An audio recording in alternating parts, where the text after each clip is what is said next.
Hi there, B-Siders. Welcome to another episode of Bravo for the B-Side. I'm Danny. And I'm Jim.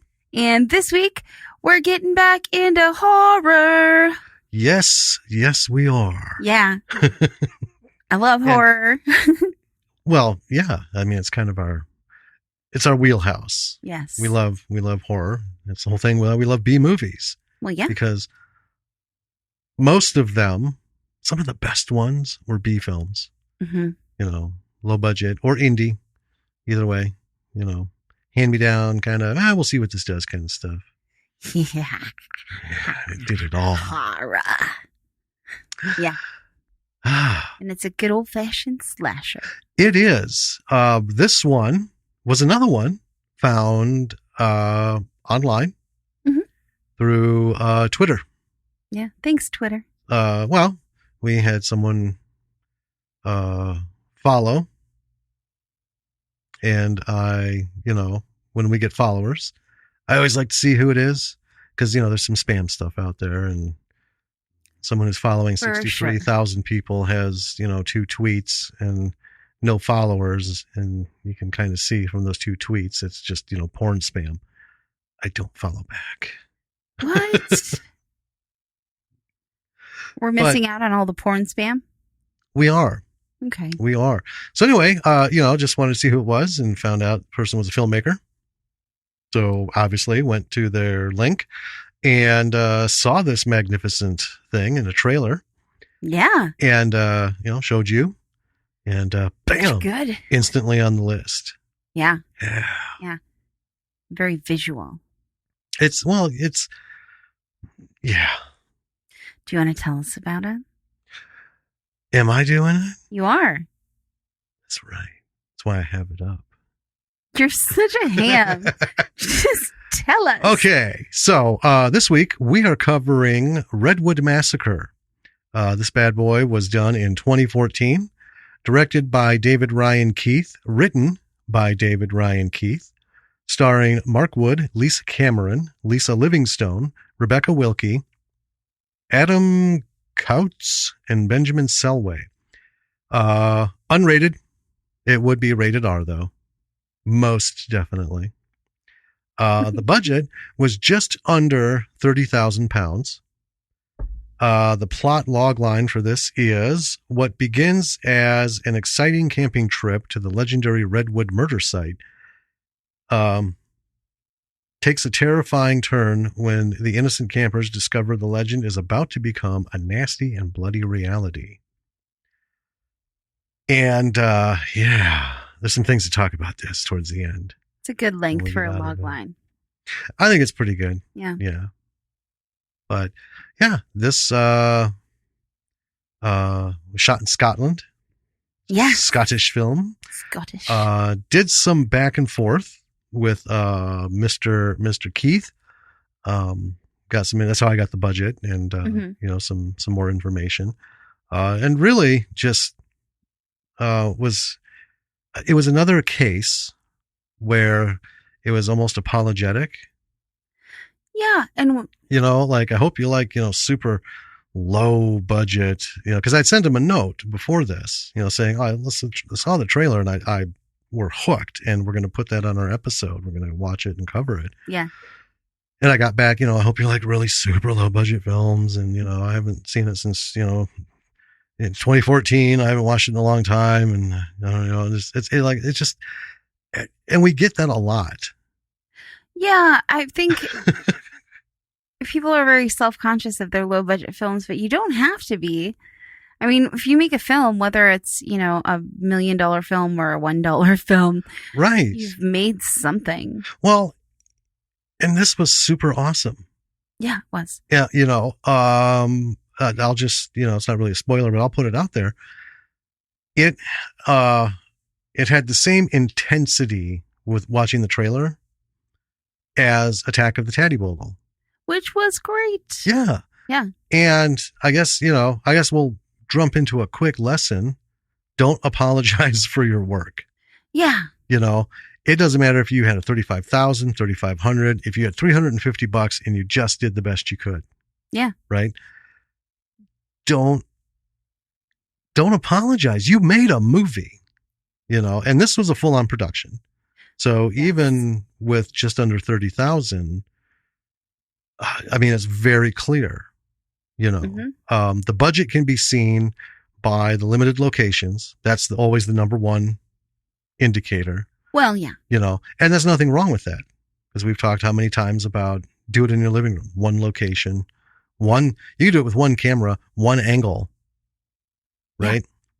Just, you can do it. But anyway, apologies were not necessary. No. Because when we dive into this, you'll see why. This was a well, why don't we just get into this thing? Let's do it. You gonna bring us in? I am. All right. So we start out. There's a girl covered in blood in the woods. Very classic horror scene. Yes. Yeah. She's got a serious wound in her gut that's kind of like gushing blood. So already I've got blood. Someone's gonna die. Yeah. I'm excited. There's like the snap of a twig, and she's scared.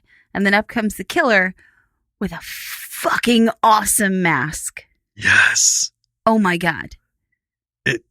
That was the one element of the trailer that stuck. I mean, not that any of it was bad, but when you have a killer, that first shot of them, when someone goes, sold, right? Then you designed him right. Yes.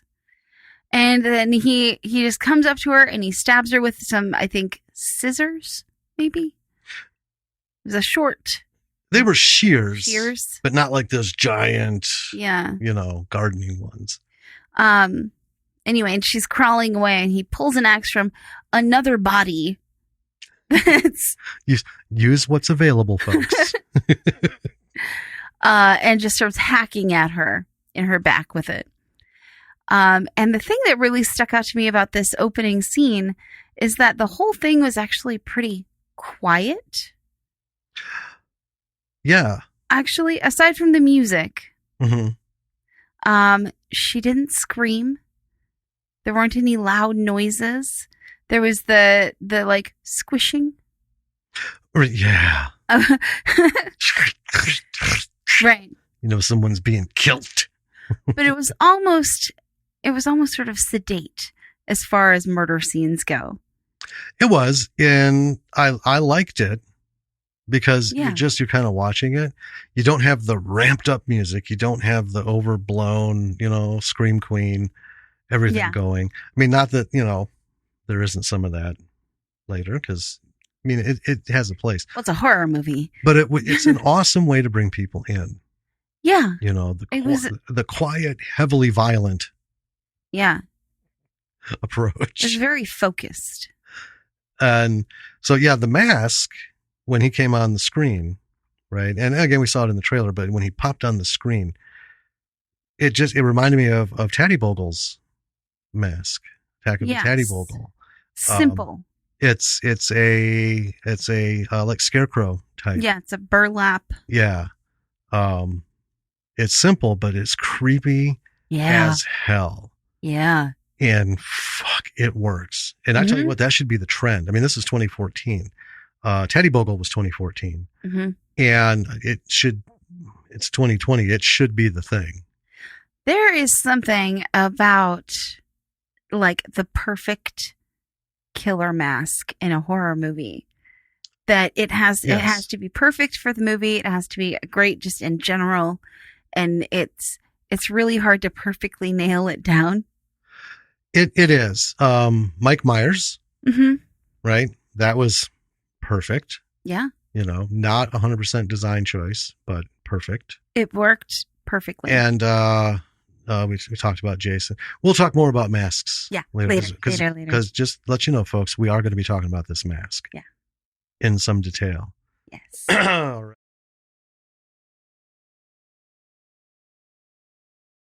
So anyway, he's got Jessica tied up on a table, and he spends a while figuring out what specifically he wants to use on her. He's got like a whole table of tools, Do you have a pencil in your hair? Yes. Okay.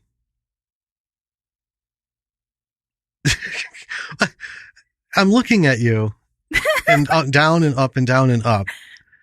And see, okay, go back just a little bit. No, tilt your head back. Just, okay. Well, that's an awful lot, but keep coming forward. Okay, so right there, a little bit further back, I can see it. Uh-huh. So as your like chin is up as you're talking, and I see this thing appearing above your head, and I'm trying to figure out It's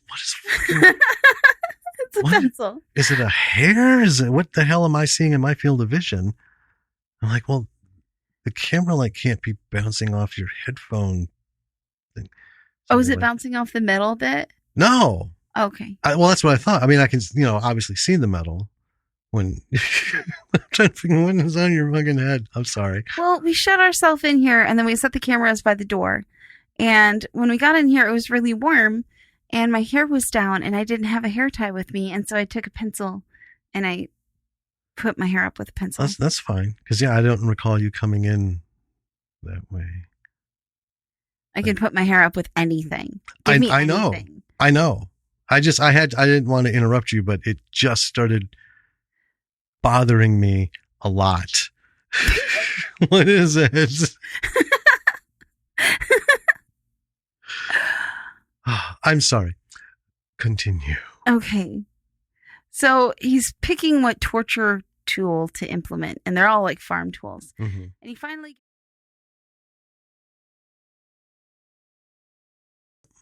You can also find a link to our Patreon page. Yep. Where if you like the podcast and you want to support us, you can go to our Patreon page and you can become a patron. Patrons get access to episodes early. Yep. And other stuff. You're just... Who knocks? Who puts who off balance? Huh?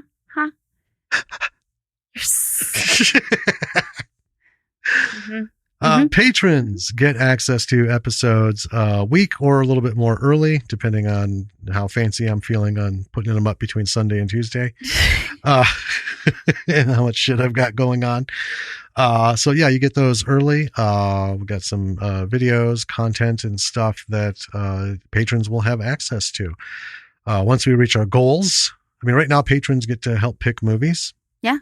That will go on our watch list and for episodes. We get input into what we watch and cover on the show. Yeah. As we reach our goals, we'll do some live interactions with patrons. Don't know what that is yet, but the thing is, when we hit those goals, the patrons get to help decide how it's going to go. Yeah. Right. So it might seem like, well, you're not offering much, but we're leaving it up. Do we want to watch us do a live broadcast of a recording? We chose this really specific niche audience. Yeah. Right. And we want to know, what is it that you would like? Yeah. I mean, we can do hangouts where we can just talk shit about movies, where we can see if we can get someone like Kyle, right, to hop on and answer questions from people who are starting out acting or have been at it for a while. And like, I need to up my game and I'm kind of stagnant or whatever, or just give me some advice. We are in the process of, we have a nice conversation going on with the actor who plays Doc Holliday in Tombstone Rashomon. Mm-hmm. Right? Yeah. And we might be talking to him soon. We're working on setting that up. Yeah. And so a lot of stuff as a patron. We want to build it with the patrons. Yes. So the more that come, the closer we get to that. And also when we get to another goal, we'll have enough going on where we can get some good, decent swag and just send it to our patrons for free. Yeah. Right? No discount stuff, no coupon codes. You get to help decide what kind of shit should we put our logo on. You feeling like t-shirts, we'll get you some t-shirts. You want fucking mugs, we'll get you some mugs. You want a squishy ball swag, you get it. Yeah. We want to get it out there. Mm-hmm. And, just kind of, and hopefully one day down the road, help get some official swag from pre-releases. Ooh. It's a little ways off.